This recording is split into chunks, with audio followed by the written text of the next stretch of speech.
Saya Selvi Amalia.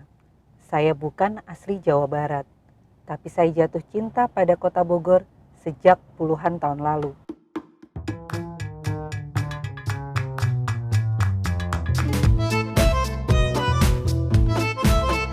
Bogor menjadi pusat kajian dan penelitian flora dan fauna. Di kota ini, pepohonan tumbuh hingga ratusan tahun dan membuat teduh sepanjang jalan-jalan kota.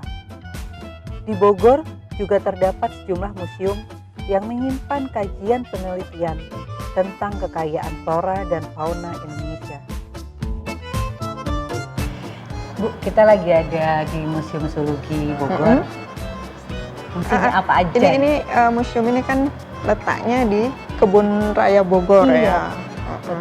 Oke. Sekarang kita lihat ya. Yuk kita lihat ya. Jadi kalau di sini memang dioramik ya. Jadi kita bisa melihat seakan-akan mereka di alam yang sebenarnya. Saya sudah beberapa kali kesini sih. Jadi kayaknya udah bisa jadi kayak ini deh. Kayak guide deh. Iya, enggak juga sih, tetap harus baca aja. Mau lihat kekayaan fauna Indonesia di museum ini ya. Terdokumentasi. Wow, ini seperti merak ya Bu kayaknya ya. Kalau ngelihat bentuknya kayak merak, tapi merak lebih cantik. Ininya apa? Sayapnya kalau ngembang. Wow. Ini ternyata ada di Kalimantan, Sumatera ada Bu ini. Oh iya. Selain di Kalimantan, Sumatera hanya ada di Malaya sama Taiwan. Jadi nggak banyak. Cakep ya sebetulnya, tapi dia nggak sepopuler merak gitu ya. Nah ini burung sawah, ini temannya Pak Tani. Ini bukan temannya Pak Tani Bu, ini yang diusirin Pak Tani kalau lagi. Iya udah mulai panen kan burungnya pada datang. Pak Tani kan takut tuh padinya diambilin dimakanin sama mereka diusir. Iya. Jadi bukan temannya dong? Bukan. Cuman pasti dia berguna di ekosistem itu ya. Iya betul. Nggak mungkin diciptakan di situ kalau dia nggak ada gunanya. Iya Bu. Ya kan? Dan kayaknya memang kalau sawah tanpa burung kurang ya. Iya. Ya kan enak garing jadinya. Ngelihat sawah terus ada burung-burung kecil yang terbang, nah itu baru komplit deh. Itu. Terus ada lagi burung rawa, punai. Wah ini banyak banget deh. Iya. Ya. Kayaknya saya biasanya Bu kesini tuh butuh waktu 2-3 jam untuk menjelajah keseluruhan. Oke. Kalau kita cuma sebentar nggak bisa ya. Jadi nggak mestinya saya kesini meluangkan waktu seharian buat jalan. Jadi dari Museum Zoologi, habis itu kita keliling kebun raya, itu paling tidak memang butuh waktu 1 hari. Oke.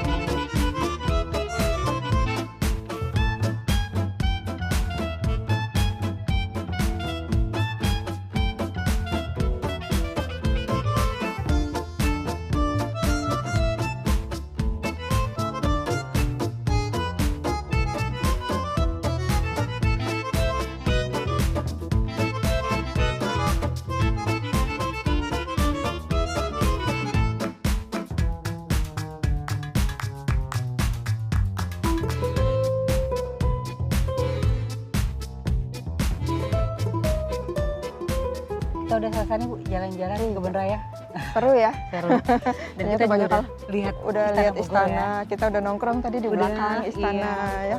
Itu Pak Presiden sekarang, Pak Jokowi itu tinggalnya di sini loh sekarang. Oh iya. Iya.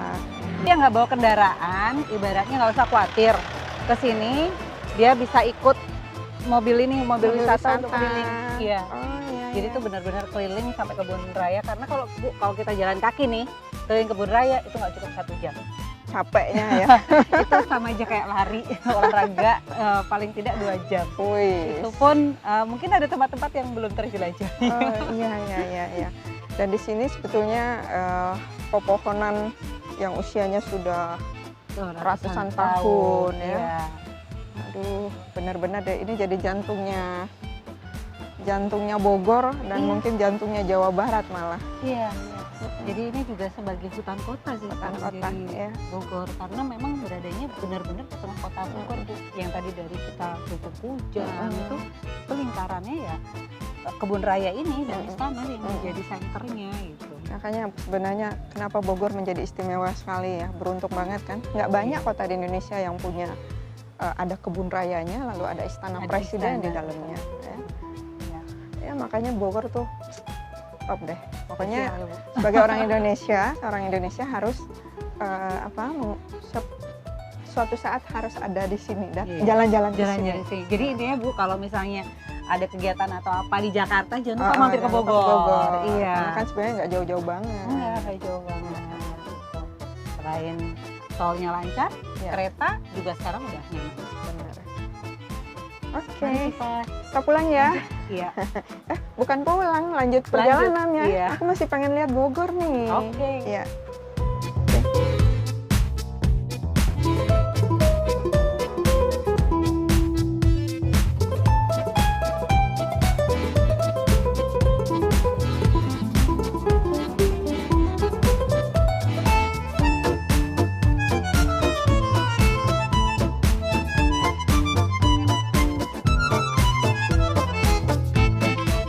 Untuk mencapai kota Bogor, Anda hanya membutuhkan waktu kurang lebih 1 jam berkendara dari Jakarta melalui jalan tol Jagorawi. Jangan lupa, sebelum memasuki kota Bogor, ada sirkuit Sentul Internasional yang bisa Anda singgahi. Sirkuit Sentul juga merupakan salah satu ikon Kabupaten Bogor, bahkan Indonesia.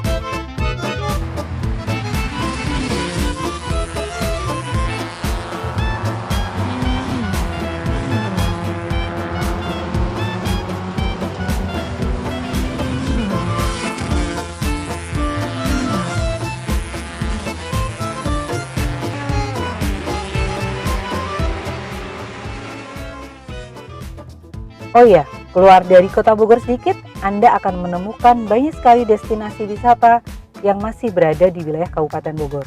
Seperti kawasan puncak yang sudah terkenal, taman safari, dan tempat wisata lainnya. Termasuk Gunung Pancar di mana saya berada saat ini.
wortel jeruk.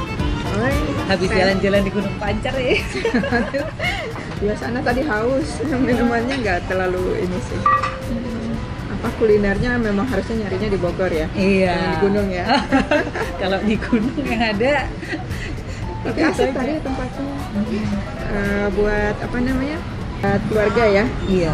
Terus di sana ternyata bisa buat camping loh. Buat melepas penat gitu ya. Dan masyarakatnya tuh jadi kreatif banget karena beberapa spot foto untuk Instagram mungkin buat Instagramable anak, kalau zaman Instagramable sekarang kan zaman iya. sekarang. Anak-anak milenial. lumayan oke buat foto. Jadi nanti kapan-kapan Sakti diajak sana. Oh iya, harusnya ke sama sana Dani tuh. juga. Ke sana tuh harusnya bareng keluarga. Bareng keluarga. Nah, Nggak cuma kita berdua aja. iya, kalau kita berdua garing juga Garing. ya. Pengennya ini sih, pengen camping. Oh iya. Bu, mau camping biasa apa glamping? Nah sekarang kan sudah mulai menjamur juga tuh glamour camping. Oh gitu. Jadi Gimana artinya tuh? campingnya nggak kayak camping yang zaman kita Oh iya dong. sekolah gitu lah Bu. Campingnya pakai tempat tidur. Oh iya dong. Saya punya pakai kalau itu. bantal. Kalau itu saya punya. Oh gitu ya. Satu set Dalam pakai kamu. mobil. Oh iya. Iya. Kalau pas lagi road adventure pasti bawa hal-hal kayak gitu. Bu, kemarin kan kita ngobrol-ngobrol agak terputus tuh waktu kita itu di Taman Rektorat itu. Waktu kita ngobrol tentang persiapan pendidikannya Mas Sakti ini. Nah, Ibu kan memilih asuransi pendidikan, sedangkan banyak juga bank yang menawarkan tabungan pendidikan gitu. Apa sih Bu sebenarnya bedanya gitu? Ya sebenarnya bedanya persamaannya dulu deh. Oh iya, boleh deh. Kalau Kita mulai dari pertama. persamaannya kan sama-sama nabung, ya kan sama-sama nabung sebetulnya. Cuman bedanya kalau kita nabung di bank, mau nabung bulan ini atau enggak, itu kan tergantung kita dan tidak ada konsekuensi apa-apa. Oh iya. Tapi kalau di insurance, tabungan itu namanya premi gitu. Iya. Nah kalau itu kita misalnya nggak nabung, nggak membayar premi secara teratur, nah itu pasti ada konsekuensi logisnya gitu loh. Artinya kita bisa kena denda, kemudian 3 bulan misalnya kita Terlambat gitu ya? terlambat membayar, itu bisa batal polisnya gitu.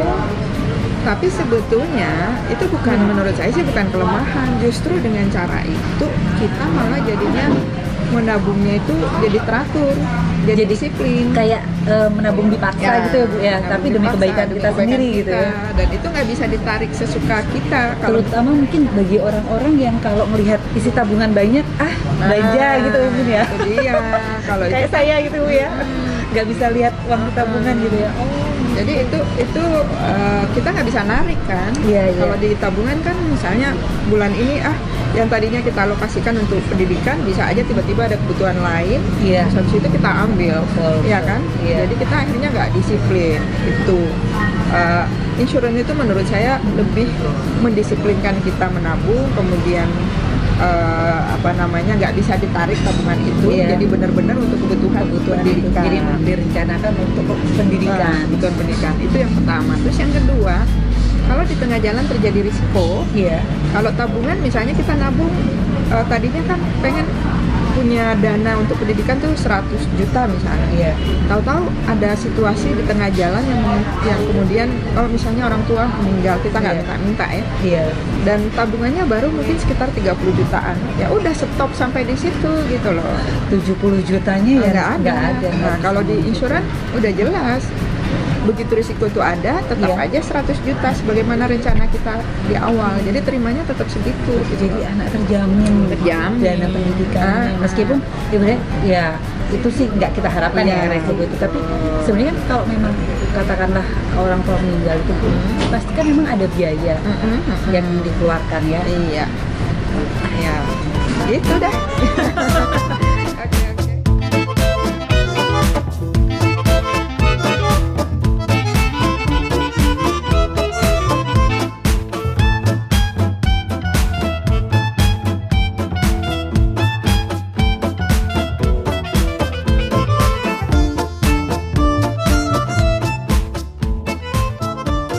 Jadi itu tadi bahwa kalau misalnya terjadi apa-apa, tetap si anak itu dana pendidikannya terjamin sampai akhir gitu loh. Jadi itu bedanya kalau di di tabungan kan nggak ada.